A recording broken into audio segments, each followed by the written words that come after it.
We are live. Hi, guys. Hello, hello, hello, everyone. Come on in.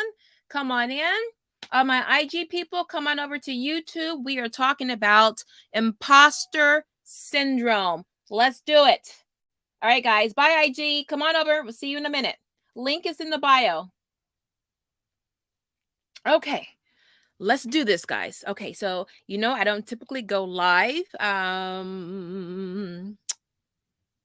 during the day, and it is 12:30 lunchtime my time, and trying to get out of IG. Discard, yeah, discard. Okay, but this is important. Okay, cannot wait. Oh, by the way, we are in our final week of books and peeps. We are on Advanced Tactics for Atomic Habits by James Clear. So you are welcome to join us on Thursday, 6 o'clock Eastern, 6 o'clock Pacific, 9 o'clock Eastern. Okay, so listen, as you guys come on in, I'm going to make this quick because I know it's in the middle of the day for some of you. You might still be homeschooling and feeling like an imposter. Okay, I got a headache and I'm feeling a little bit under the weather, so I'm really going to make this quick, which I know I get. Okay. Woosah. First of all, let us define what imposter syndrome is. Now, I came across this a while back. I was reading a book, and it talked about the Dunning-Kruger or something, whatever, Kruger effect. And what that is where someone who was wildly successful, like maybe, a vice president of a Fortune 500 company or the CEO or something, or an elite athlete, and you look at them and you think they have it going on and they're just so supremely, insanely gifted. But for that person, inside, they feel like they are not all of the accolades that people bestow upon them.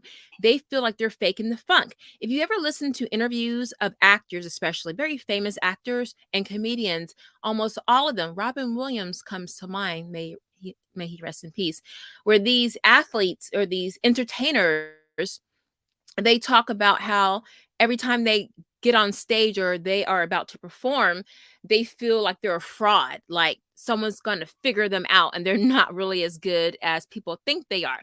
That's imposter syndrome, okay? Now, bringing it down to the regular folks level and not the stratosphere of these elite athletes, entertainers, and things like that. At this lowest level, we as just regular educators trying to get through our day, trying to teach and raise our children, we have this imposter syndrome. I had imposter syndrome when I first started my YouTube channel about homeschool life. It was called That Homeschool Life. And I always kept thinking, man, like, who am I to tell these people about homeschooling? So many different ways, so many different kinds. I mess up all the time.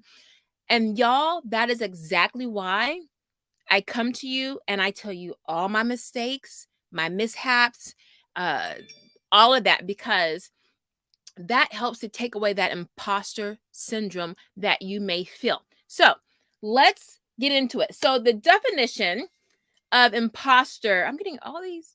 Why am I getting all these? Oh, I didn't put on do not disturb. Okay. Ooh, let me turn on do not disturb, y'all, because everybody is trying to disturb me.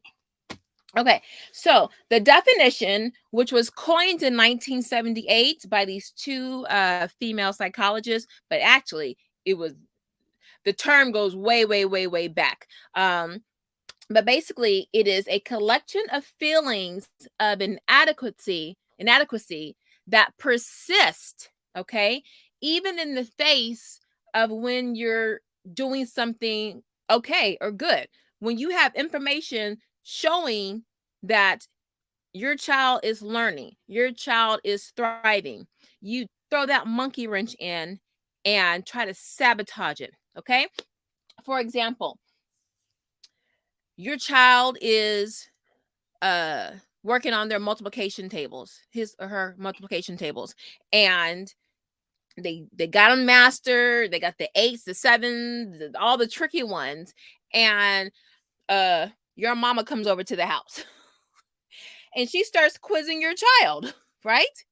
And you're like, oh my God, I hope Johnny doesn't mess up, or mom's gonna think that I'm not a real homeschooler. Okay.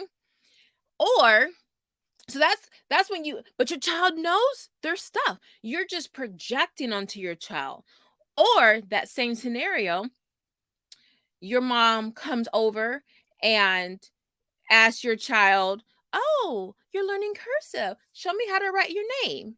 And your child just learned, and they're writing it, and your mom's like, "Oh, that's good." And then here you come in blocking your blessings, and you're like, "Oh, well, he just started. I don't know how he learned how to do it, because I'm just trying to figure out, I just got this curriculum. I don't know how he wrote his name, mom." Like, no, don't come in and just snatch away the work that you put in and that of your child. So that's the imposter syndrome. The imposter syndrome says when you see some kind of success, you don't take credit for it. You moonwalk away. Okay. Or you make excuses for that success. Oh, it must be contributed to something else. Oh, we just got lucky. Okay. Instead of acknowledging that small win. Y'all, that's why when we come into our lives, especially our Friday night lives, I always say start with a win, however small. That starts to help you feel like, okay, I got something going on. We are good. We are on our way. There is a win here today. Okay. So let me look at some of these comments.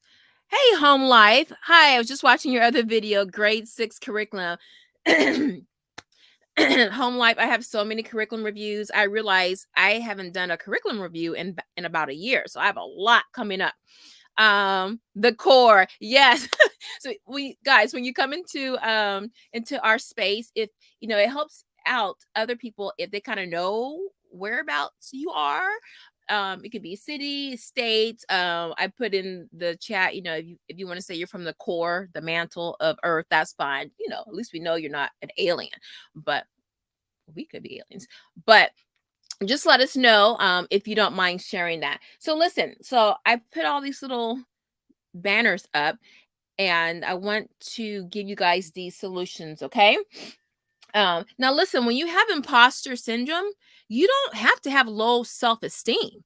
Actually, it's quite the opposite. You could be like fully proud of yourself and what you're doing, but then here comes your girlfriend and they come over to the house. Remember what I told y'all? Don't let folks. Okay, hold on. These are the tips. I'm getting into my tips. Okay. Okay. So the ways we sabotage ourselves because we feel that we are an imposter. One, you're not taking credit for the small wins that you see that your child is making. Okay. And I don't care what it is, whether they're doing cursive, they're trying to memorize something. It could be something that has nothing to do with homeschool. Maybe they kind of learn how to tie their shoes and they're in 5th grade. Okay. So this is what we're talking about. So make sure you place the credit on your kid, remove your ego. Okay. Because if you take yourself out the equation, you are less likely to feel like you are the imposter because you're putting all the glory, all the work onto your child where it should be. Okay. So keep that in mind. Okay. Also, now I've been guilty of this. I don't do it anymore, but listen. Oh, let me put this up. Okay, so tip number 1. Take credit for your child's success, okay? As women, we want to be demure and off to the sidelines, behind people. No.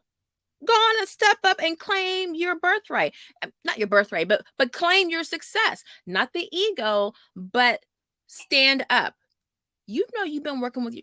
Remember my writing with my child? We had to do 2 or 3 words a day, but that was all of my child. But I took that success. I'm like, we did it, buddy. And I'm not going to, give that success to the curriculum or to another teacher or whatever. I'm like, no, I put that work in. So remember, Take credit for your child's success. But to take credit, you got to start looking for those small wins, those atomic habits, right? That we talked about in our book club. You got to start looking with different set of eyes, okay? So you can see what is a win, okay? Number 2, y'all got to stop doing this.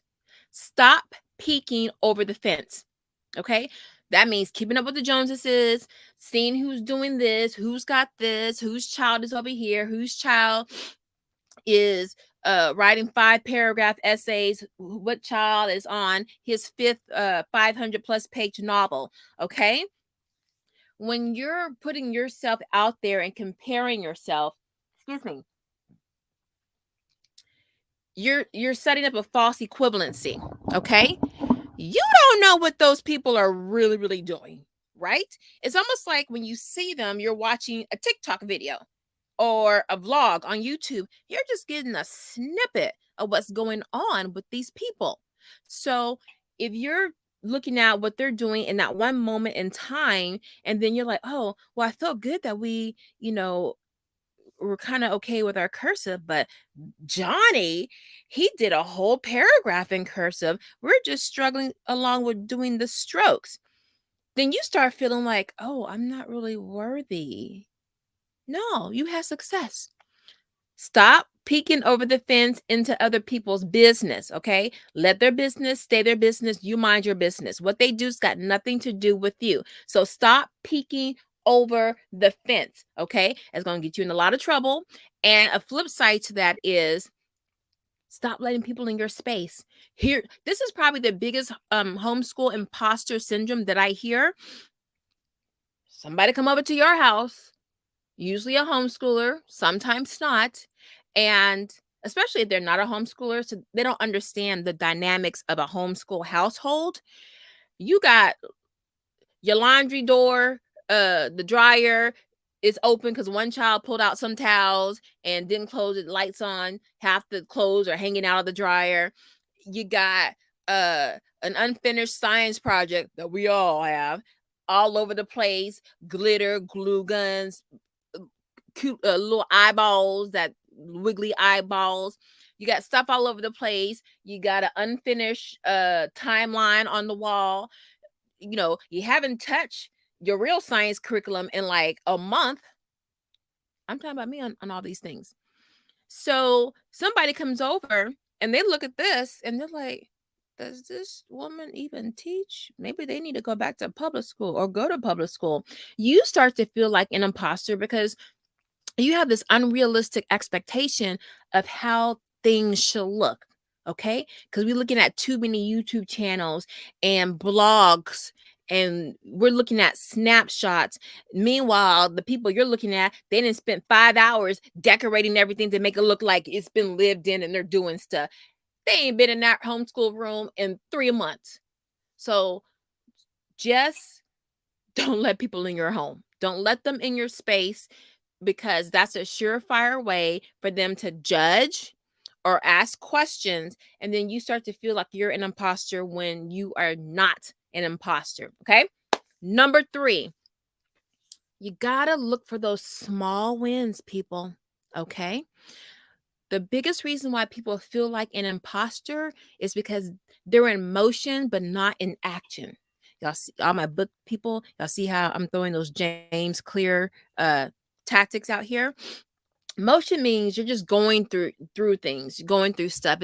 You're not really getting a result for it. So you pull out all your homeschool stuff, and you're you know all these markers, and let's go explore, let's research this topic, and you kind of never really get around to it. You just keep talking. You're just in motion. The action is actually having something tangible that you do, so you get confirmation that you're homeschooling, right? So saying, okay, we're going to start spelling, because you haven't done spelling in forever or at all. And you're like, well, let me go look at some spelling curriculum. And let's see, oh, I'm gonna have to get a special pencil or maybe some special paper. You're doing all this motion stuff, but it's no action. The action is, baby, come here. We gonna grab whatever kind of piece of paper we got. I'm gonna find the first curriculum that I see or no curriculum, and we're gonna practice writing our name neatly 10 times. Wait, that's not spelling, that's handwriting. Spelling. We're gonna work on short vowel sounds, and we're gonna write 10 words a day using the short vowel sounds, starting with A, something like that. That's action, because now you have something tangible that you can see versus, oh, let me look at this. Okay, so being in motion is the planning stage, it's the research stage, it's the thought stage. You think you're doing something, kind of not, okay? You bound to do something. That's the potential. We want the kinetic, okay? Get the little science terms in there. Potential, just like your mama told you, oh honey, he's got potential, but that potential might not turn into something. You need a man that's doing it, right? Oh mom, I want to marry him, like he's an artist and he's a painter, he has so much potential, he can really blow up and be at the Met, have his work at all of these grand museums. She's like, well, okay, well, what's he doing right now? Oh well, he's working at Jack in the Box, and but he's got his day job. Mama's gonna be like, daddy, no, that's motion. That's potential. No, we can't do that. We're not doing that. Okay. So, um, so look for the small wins. Okay. Look for the small wins. And also, let me go back to number 2 about peeking over the fence. Remember the Wizard of Oz and the little green man behind the curtain? That's you. Okay. That's you feeling that you are the imposter. So when you start to move into action, that little green man behind the curtain becomes a real wizard that can help Dorothy teleport back to Kansas. Okay. So really start to think about that. Okay. Next, go back to your why. Listen, I have I don't know where it is. It's in one of my videos. I have a homeschool planner. I might have taken it off my videos. It's like a 60+ page. Here we go. I gotta hold my stomach in, y'all. All right. When you start to homeschool, whether you're a veteran or a newbie, you need a vision. Okay. Hold on. Let me take this off for a second. You need a vision. This is my vision. This was the 2019-2020 school year. Okay. You need a big picture reason for why you're homeschooling and where it's going. What's the end of the road? What is it going to look like? Okay. And then how are you getting there? How are you getting there? When you go back to the why of homeschooling, you can alleviate that homeschool imposter syndrome, because now you're reconnecting to those roots, okay? And the roots don't lie. They don't lie. So go back to, okay, I'm homeschooling because I want to teach not just academics. I want to teach life skills. I want to teach a value system or a belief system. I'm homeschooling because my child was bullied at school, and I want my child to have, higher self-esteem and to be in a safe environment so they can be free to be curious and learn all of those things. So go back to your why and then realign yourself with that why. So you can look at the people who are looking at you. You can take pride in what your child is doing, and then you can appreciate what they're doing because you know why you're homeschooling in the first place. So go back to your why of homeschooling. Okay. How are we doing on time? 19 minutes. Let's see if I can get it under 25. Number 5, mucho important. You have to find a support group ASAP, because when you have a support group, all the little fakery people, people are sincere in their fakery because they really believe it, but we don't want that. But when you have a support group with some honest folks in it, then you start to see the big picture and know, oh, other people feel like this, and other people kind of live like me, or something similar to that. So we're good. Okay, when you have something to not just to compare, because you don't want to compare, but it's like comparing notes with another student in class. Okay, you're trying to get a gauge for things like, how am I aiming? Am I aiming too high? Am I too low? Am I just hitting that sweet spot? Talk to some veteran homeschoolers who are going to be honest with you and tell you the truth. And then talk to the newbies who are, or people who might be in the same position with you. Okay. So you can make, you got 10 kids, maybe they got 8 kids. They're going to relate. you know you're a single homeschooler. If you can find another single homeschooler, just find someone who can, even if you can't find a homeschooler, because we talked about this a week or so ago, find someone who is not a homeschooler but who has a mindset that aligns with you, that makes you feel, oh, I feel safe talking to this person. I feel safe letting this person into my space. Okay, because when you have that anchor, that support, that they will let you know when you think you're an imposter. They will help you break down your day, and they'll be honest. Yeah, that was a bust of a day. But girl, regroup. Tomorrow is another day. This is what I do. This is how I savage a bad homeschool day. And then you get the information you need, that action, and then you act on it, and boom, you're off to the races. Okay? So find you a support group, go on Facebook, maybe on YouTube. I know there are some YouTubers, homeschool YouTubers, or other YouTubers who have larger channels and platforms, and they have very robust groups. Try to find those, and you might have to pay. On Facebook, you don't. And I find those groups tend to be more active and a lot bigger. So, choose what path is right for you. And then number 6, okay, because this is 6 tips to kick the imposter syndrome to the curb. Keep a planner. Now listen, the reason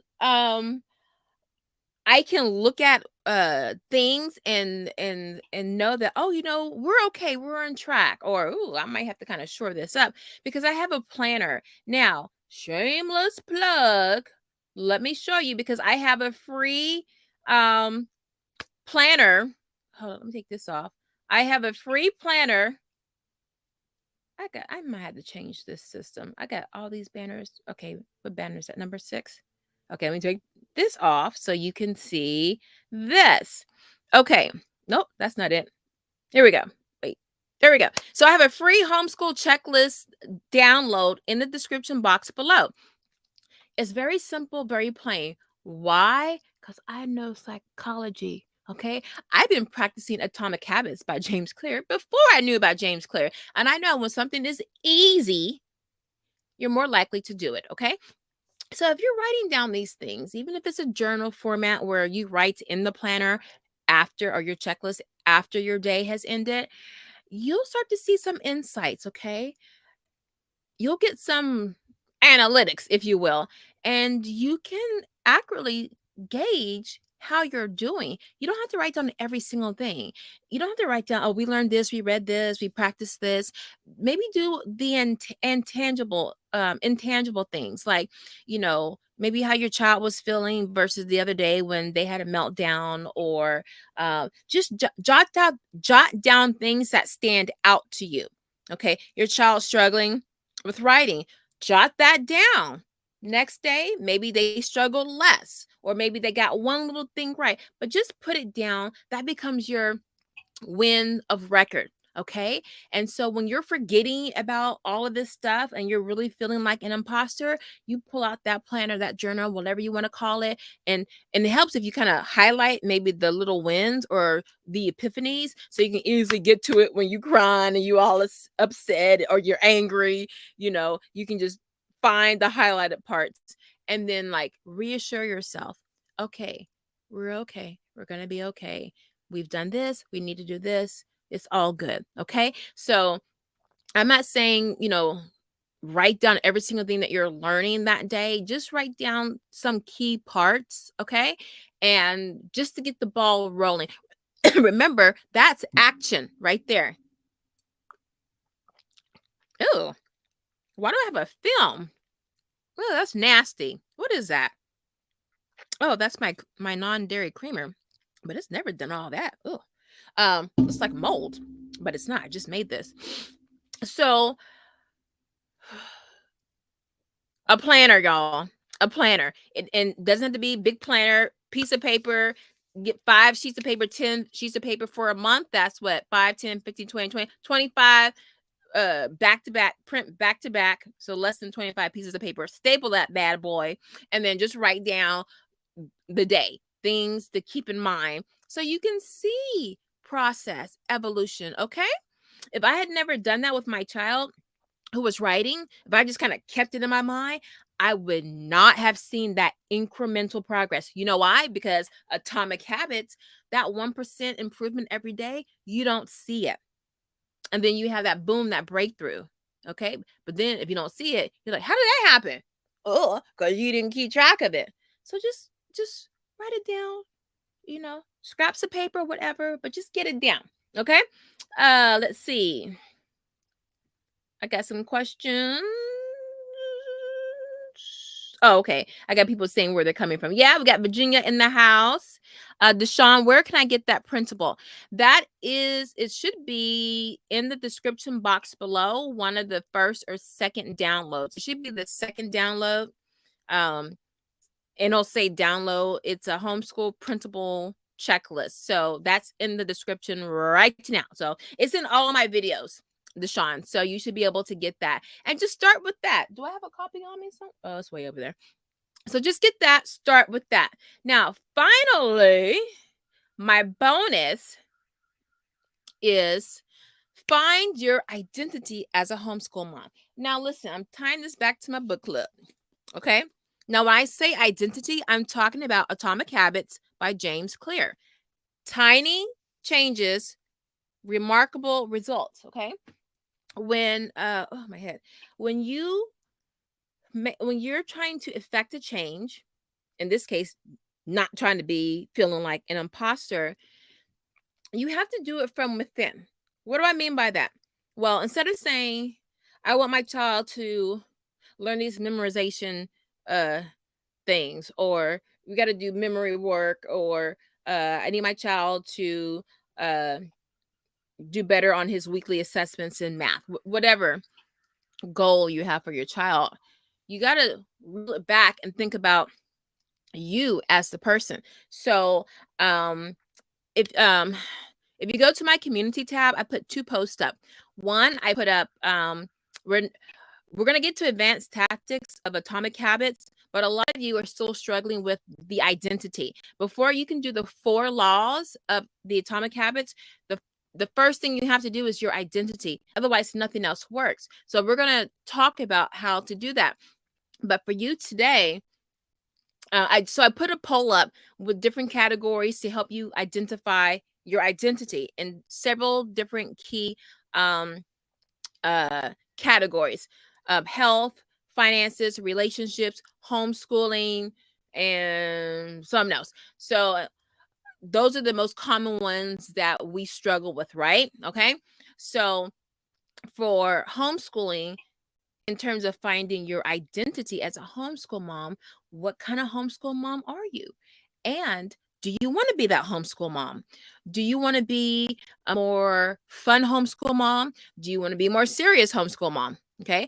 Do you want to be more of an unschooling homeschool mom, or the opposite? So think about what kind of homeschooling mom you are, and if you're happy with that, and if not, what can you change? Do you want to be a more patient homeschooling mom? Okay. A more peaceful homeschooling mom. What does that look like? So when you decide what identity you want, now you can start looking at your day. Okay. And then plotting in the habits that can help you become a more patient homeschooler, a more extrovert, an extroverted homeschooler, right?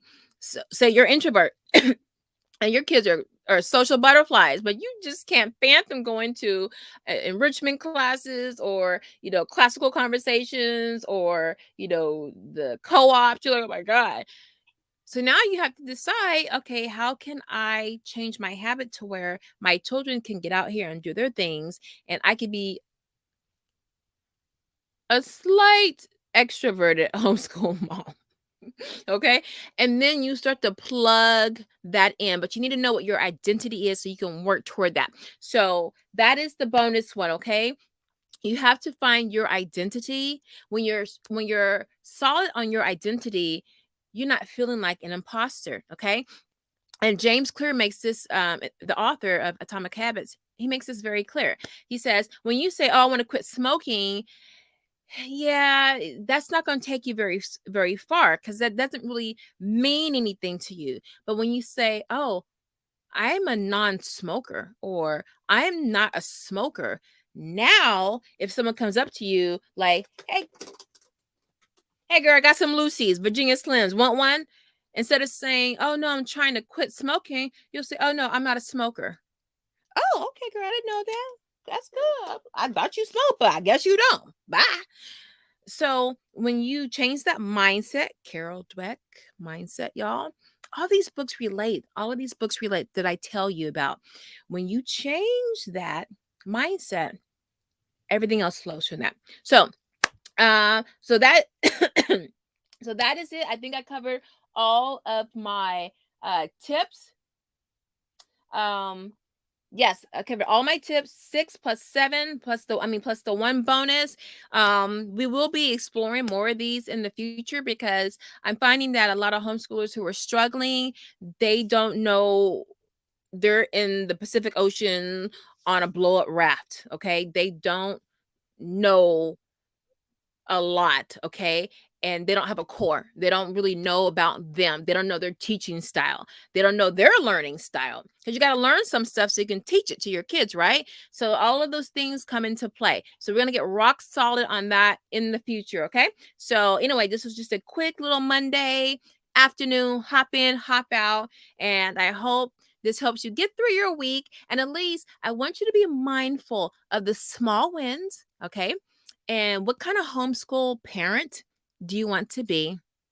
And keep folks out your business. Okay. And think of one way you can, having your arsenal, one way to combat imposter syndrome if you feel it coming on. Okay. Because we've all dealt with it. But do you have a quick remedy to get you back on track? That's the question. So this is Nikki with Homeschool Knockouts. These are all the tips I hope that can help you knock out your homeschool life and your journey and your homeschool day. I love you guys. Do me a favor, hit the like button on your way out, because it helps YouTube push this content out to more folks.